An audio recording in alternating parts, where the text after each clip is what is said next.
শ্রমিকের ন্যায্য দাবি আত্মপূরণ করতে হবে। ভাই আমার আপনারা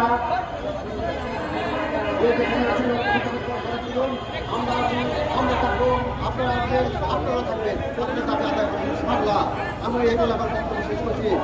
বাংলাদেশ জিন্দাবাদ। গলার ওইটা দিয়ে যান ভাই। ধন্যবাদ। সাংবাদিক নিয়ম ধর্মের হয়েছে তাই মূল্যবান বক্তব্য দিয়েছেন। এখন আমাদের মধ্যে বক্তব্য নিয়ে আসবেন মোহাম্মদ আব্দুল হাই ভুয়া আন্তর্জাতিক বিজ্ঞান সম্পাদক।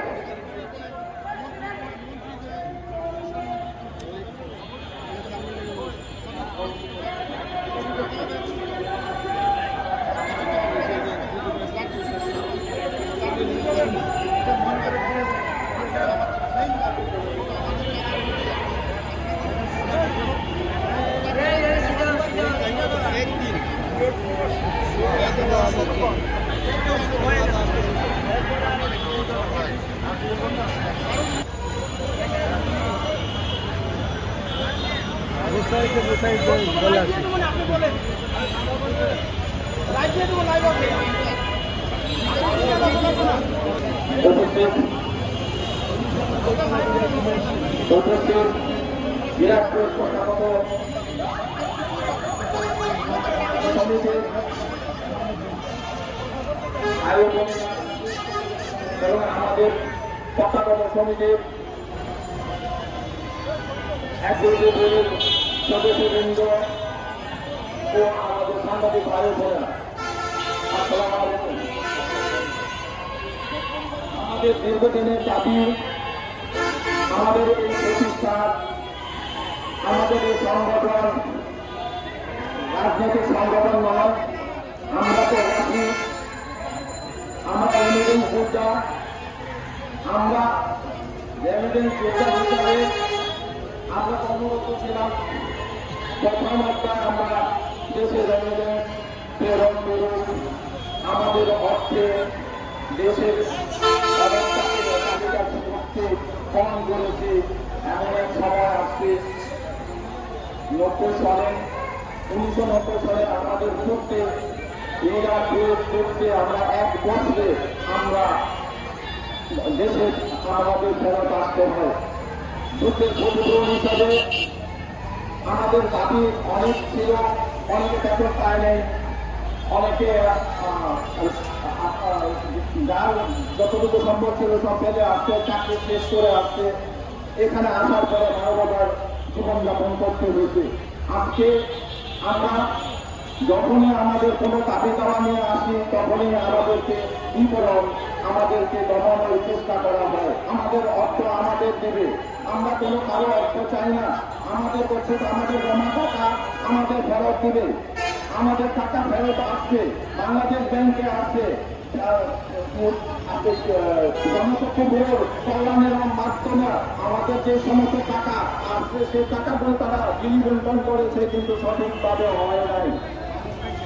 বাংলাদেশ ব্যাংকে এখনো আমাদের টাকা আছে। আমরা যে টাকা ইরাকি দিনার, কুইতি দিনার জমা রেখেছি ওই টাকা আমাদেরকে ফেরত দেওয়া হয় নাই। আমাদেরকে জাতিসংঘের ক্ষতিপূরণের $4,000 করে দেওয়ার কথা, আমাদের সেখানে $2,500 করে দেওয়া হয়েছে। অনেকে টাকা বাকি 1,500 পাইছে, কেউ পায় নাই। আমাদের অর্থায়নে আমাদের টাকায় জমি খরিদ করা হয়েছে কালাচাঁদপুর বাগানা মৌজায় 151.54 টাকা জায়গা খরিদ করা হয়েছে। এখানে তথ্য ছিল একটাই, আমাদের টাকা দিয়ে কি করা হবে? এটা প্রবাসী কল্যাণের টাকা। এই টাকা দিয়ে আপনারা কি করবেন? এই টাকা তারা আমাদের মাঝে উদার করার মাধ্যমে তারা ওখানে জমি চুরি করে। তথ্য ছিল একটা, আমাদের এই ওখানে একটা হসপিটাল করবে, কিডনি হসপিটাল এবং আইটি ভবন করবে। যদি তারা আমাদের এই টাকা দিয়ে সম্পদ করার করেছে, যথাসাধ্য তারা সেই বাস্তবায়ন করার জন্য দুটা কোম্পানিতে রিয়েল এস্টেটে তারা আবাসন করার চেষ্টা করেছে। সেখানে আমরা বাধা করতে বলেছি, সেটা বন্ধ হয়েছে। তাদের মাঝে মামলা হয়েছে। বিপরীতে তারা লাস্ট মুহূর্তে তারা 17 সালে তারা নিষ্পত্তি করেছে সেই সম্পত্তি। এই আমাদের এই সম্পদ নিয়ে কেন এত তাল বাহানা? কেন যে সরকার আসে তাদের লোক এই সম্পদের প্রতি? আমাদের সাথে শর্ত ছিল একটা, হসপিটাল করো, আমরা বৃদ্ধ বয়সের জন্য আমরা হসপিটালের কোনো আমাদের সাপোর্ট পাই, আমরা হেলথ সাপোর্ট পাই, আমাদের অন্য কোনো উদ্দেশ্য না। আমাদের টাকায়, এটা কারো সরকারি টাকা না, সেই টাকা অপব্যয় করা হয়েছে, সেই টাকা তারা লুটারারা লুট করেছে। 16টা বছর আমরা জানাতে পারি নাই কোথায়ও। আজকে আমরা এই পর্যায়ে এসে দাঁড়াইছি যে আজকেও তারা অনেক কিছু পরিকল্পনা করতেছে। আমাদের তত্ত্বাবধানের সম্পৃক্ততা ছাড়া এই প্রতিষ্ঠানে কোনো কিছু করা যাবে না। আমাদের সাথে বুঝ পরামর্শ করতে হবে। আমাদের 10টা দাবি, সেই দাবিগুলো পূরণ না করা পর্যন্ত আমরা রাস্তায় থাকবো। পুনরায় আবার আমরা প্রয়োজন সাপেক্ষে প্রধান উপদেষ্টার সাথেও আমরা সাক্ষাৎ করবো, যার কাছে যাওয়ার দরকার করবো। আমাদের চিঠি রিলিজ করা হয়েছে প্রত্যেকটা মন্ত্রণালয়, বাংলাদেশ ব্যাংক,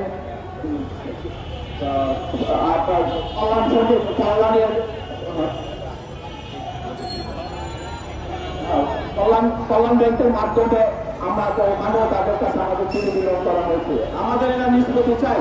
আজকে 35 বছর যাবৎ আমরা সাফার করতেছি। কেন আমরা এই আশায় কেন থাকবো? আপনারা এটাকে নিয়ে কেন হেলামেলা করতেছেন? চেষ্টা করেন আমাদের এটা আমাদের ন্যায্য দাবি আমাদেরকে পূরণ করার চেষ্টা করেন। আর আমি জিজ্ঞেস করবো না, আর সবার শুভকামনা করে আমি আমার বক্তব্য শেষ করছি। আসসালামু আলাইকুম।